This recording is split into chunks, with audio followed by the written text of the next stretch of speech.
Hey guys, it's me again, Liam. And I'm back here with Carl with another video. Today's video will be going with what if Kira slash Taryn and Sam slash Skyler were in the sequel trilogy? Just keep in mind there will be a bunch of things taken from the Phoenix Studios rewrite and the original plans. Yes. Okay, let's start, shall we? Okay. First off, when we get introduced to Kira, she's still on Jakku because we're following the canon. Now, why can't we move her to Endor? Because we're following the stupid canon! Okay, so... The Force Awakens would be, for the most part, would be about relatively the same. I don't imagine that much going on. Not too much of a difference. Not one, or two, or three. Her interactions with Finn are the same. Her introduction's the same. She's still on Jakku. Blah, blah, blah, blah. But then when we get to the scene where Han shouts Kylo's real name, it's not Ben. No, it's Sam. Now, well, we were intending to split Sam into two characters, and the Sam and Kylo run into two separate characters.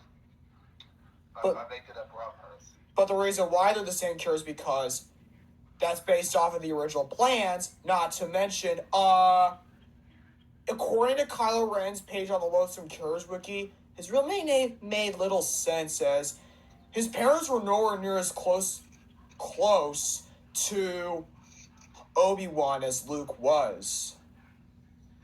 Although you could make the argument that why couldn't Kylo have just been called Luke Solo or Luke II, for a lack of a better term. The only way I could picture Kylo's real name being Luke is if Luke died.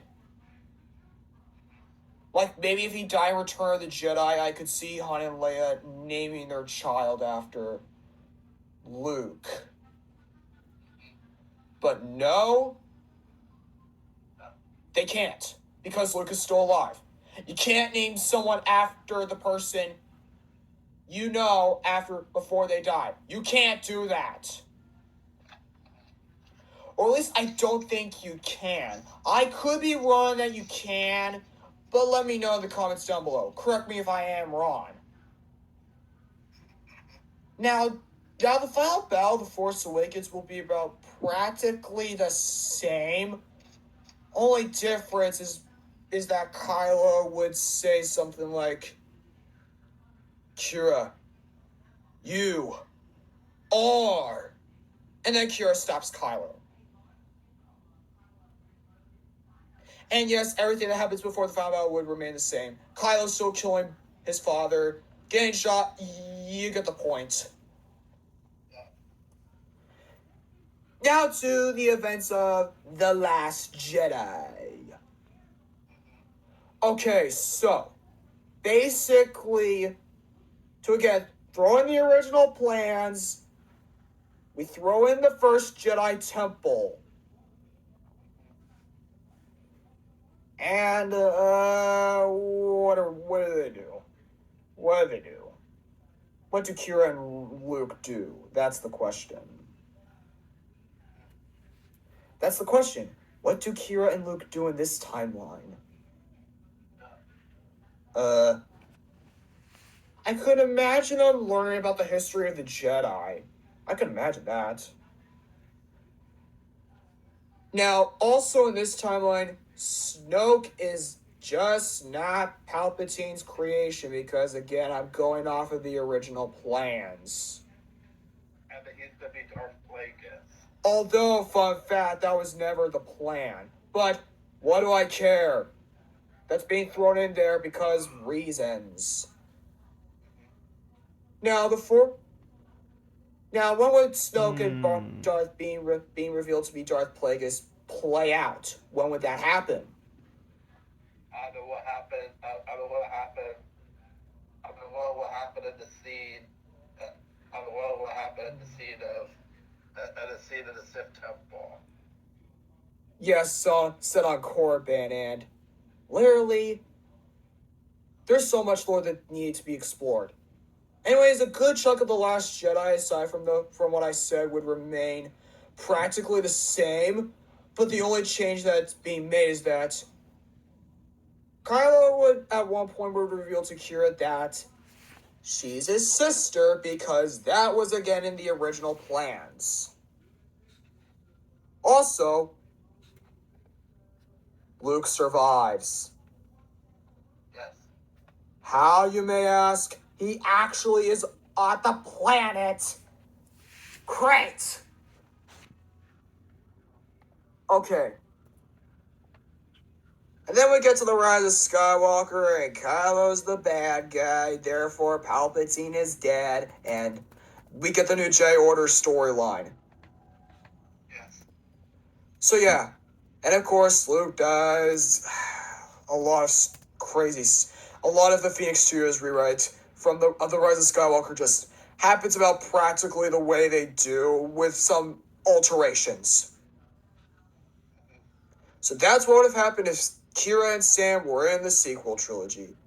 As you can tell, I borrowed a good chunk of the original plans. Don't get me wrong, I am doing the sequel trilogy rewrite, along with the prequel trilogy rewrite and a new version of the Return of the Jedi rewrite. The reason why I might post the original version of the Return of the Jedi rewrite on YouTube. Afterwards, I'm going to do an updated version.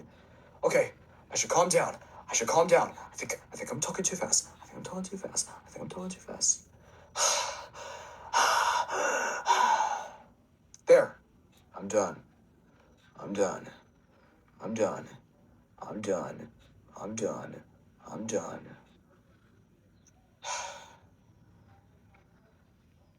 That's all I have to say. Also, my next rewrite will be the Superman 3 rewrite with Christopher Reeve. But just keep in mind, without giving too much of a spoiler, Brainiac and Supergirl will be in the rewrite. But there's one thing we're going to change. We're getting rid of the Superman and Supergirl romance. Why are we getting rid of the Supergirl and Superman romance when that was in the original plans of Superman 3? Because the romance part made no sense. Yeah, it made no sense because they're cousins. And that's incestuous. Don't worry, Superman will get a new love interest in the rewrite, because I always feel like it was made clear that Superman, at the end of Superman 2, when Superman, erased Lois Lane's memories, it was made clear that she would no longer be his love interest. And I'm like, come on, why couldn't you give Superman a new love interest if you were going to make it clear that Lois Lane would no longer be his love interest? But that's all I have to say. Anyways, stay tuned for the Superman 3 rewrites coming out at one point or another.